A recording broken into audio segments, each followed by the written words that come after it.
Kaliwat kanang sunog ang sumiklab kanina sa Maynila. Mahigit 30 pamilya ang nawala ng tirahan. Nasa frontline na balitang yan si Gary De Leon.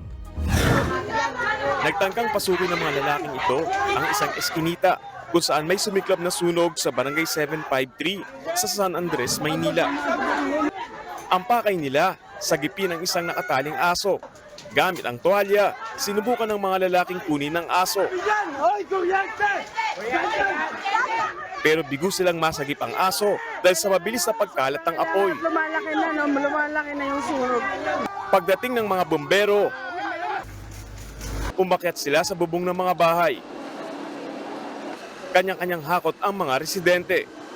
Paglabas po namin, nandun na po sa likuran naming bahay namin yung sunog. Pagkalabas po namin, nakalabas na sila lahat. Ayun na po, nagsimula na pong umusok yung third floor namin. Inuna ko itong mga alaga ko. Sila naghakot, ako nandoon naka-stay.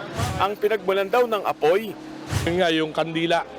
Kandila na naiwan dun sa third floor ng katabing bahay namin. ayon sa Bureau of Fire Protection, nahirapan silang apulayin ng sunog dahil sa makikitid na daan.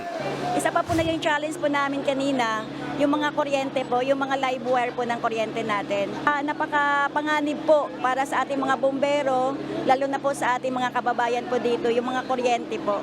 Sa taya ng barangay, nasa 20 bahay ang natupok kung saan aabot sa 30 pamilya ang nawalan ng tirahan. Sa Santa Cruz, Maynila naman, nabalot ng makapal na usok at naglalagablab na apoy ang isang residential commercial establishment na ito sa Tomas Mapua, corner Lope de Vega Street. Pasado alas 3 kaninang hapon nang sumiklab ang sunog.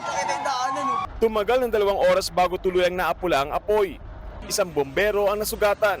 Inaalam pa ang sanhi ng sunog.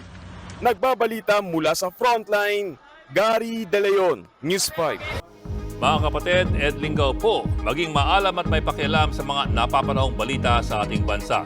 Para sa mas malalimang pagtalakay at paghimay sa mga issue at headlines, tumutok lamang at pag-subscribe sa social media pages ng News 5.